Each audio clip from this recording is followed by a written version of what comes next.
This is the most important video I've made, and now that I have over 500 subscribers, I feel responsible for helping those people. I care about honeybees. I want to help honeybees. I want to help people take care of their honeybees. And this is the most important book I bought and the best book I've ever bought in my life. It's called Natural Beekeeping by Ross Conrad. I've just recently read some parts that I've skipped over before, and his thoughts are very important. That everybody should read this is all I got to say to you. Read the book. And then today is December 11th, and there's a storm coming. It's going to bring winter. And the other point I want to make to you, if you have time and you're on YouTube right now, there's a lot of people on YouTube that I've been following, rich people that invest money. Richard D. Wolf, he's not an investor, he's an economist, but Peter Schiff is an investor. Jim Rogers is an investor. Rick Rickards is an investor. Ray Dalio is an investor. Mike Maloney is an investor. George Gammon is an investor. Gregory Namarino and Harry Dent. Just check out what these people say. They may have different thoughts on what they're saying, but their conclusion is all the same, that the U.S. economy is going to crash, and it may take a long time for us to get out of it. And they all say you should have hard assets. And my hard assets, what I put my money into, because the dollar's going to crash, and every time I have extra money, I'm always building more hives. And beekeeping is like farming. I could lose all my bees one season and lose all my money. So that's why it's really important that you work hard to not to have as many losses as a lot of other people are having. So that's why I invested money into in a bee room here.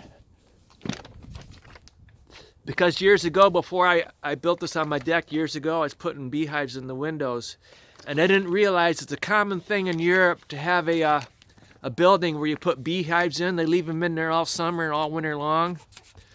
I didn't know that when I built this. And then when I have time in the morning, I go out and I check my colonies with this LED flashlight, a $10 LED flashlight.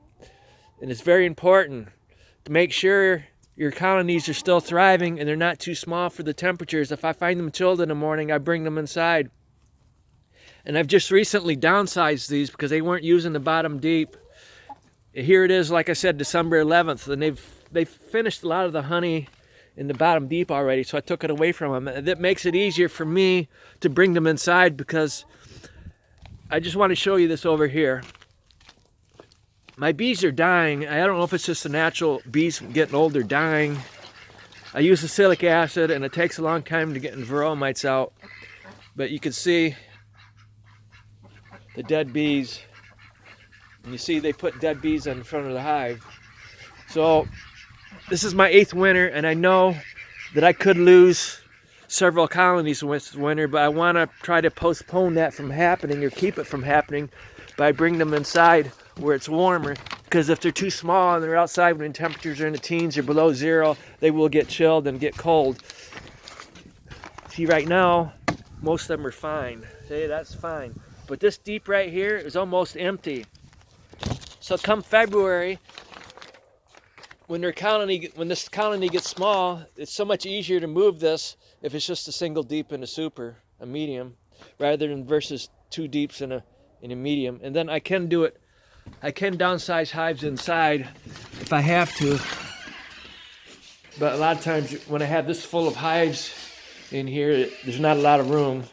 And these small ones in the window, these colonies here, these were smallest ones at the end of summer, and I put them in the window. So I also have to make sure that they don't run out of honey and sugar.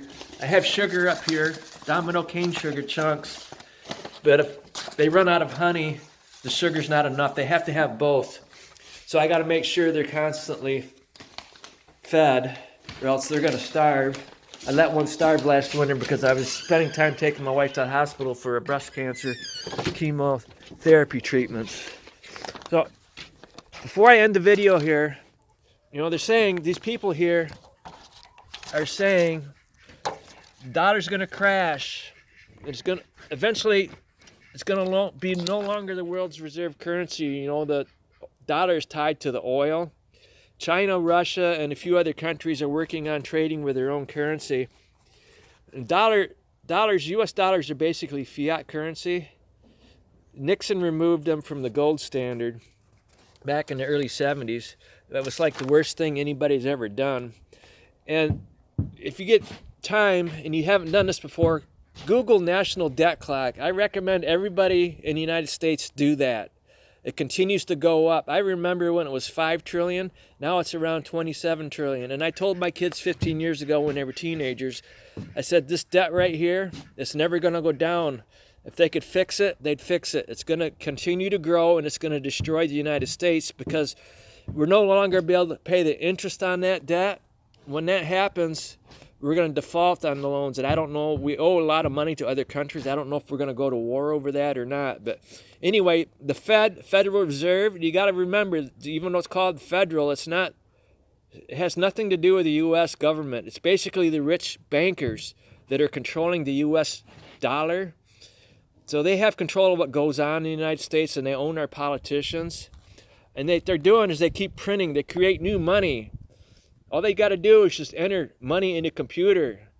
And that causes inflation. Every time we have more money put into the system, our dollars are worth less, and we're not able to buy as much. And Americans, they're not able to live like a third world country because we've had it too good since World War II. And if this economy collapses, there's going to be chaos, there's going to be riots, and possibly a government collapse. And if we try to overthrow the government, we try to overthrow the rich people, they're going to turn off the electric grid. And I'm an electrical contractor, and I'm not counting on being an electrical contractor forever.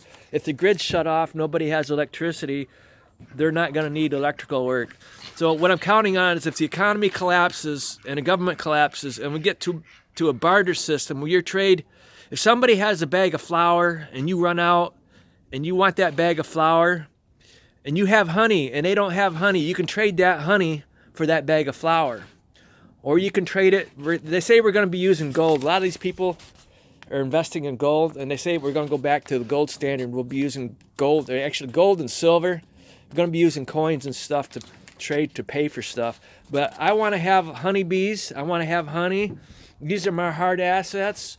I want to be able to trade my honey with other things that I need. And I'm preparing for lots of electricity. I'm going to be pumping water by hand.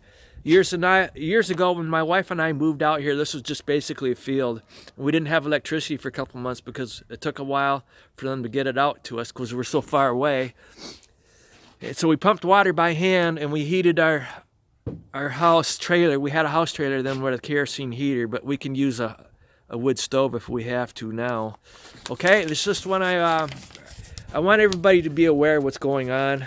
Don't think that everything's hunky-dory and everything's okay in the United States. The rich people just want you to think that way, especially during Christmas time. They want you to go out and spend your money. But be aware, it's not always going to be like this. So if you're investing in honeybees like I am, pay attention to your colonies during the winter. Try to minimize your losses because losses is unproductive. You want to have as many colonies as possible next spring so that you can make more. And eventually you're going to grow. I've grown so much over the last 3 years, ever since the Foley fiasco. And then last year, not apiaries, formic acid didn't work to kill the varroa mites. So my colonies got small. And this year I used acetic acid, but it takes a long time to get rid of the varroa mites because it doesn't kill the varroa mites in the cat brood. I wish there was a better alternative that just killed all the varroa mites instantly at one time without harming your bees. That formic acid killed 10% of my queens every time I used it, and that's not acceptable, especially when it kills your queens and doesn't kill the varroa mites, okay? Thank you. Good luck this winter.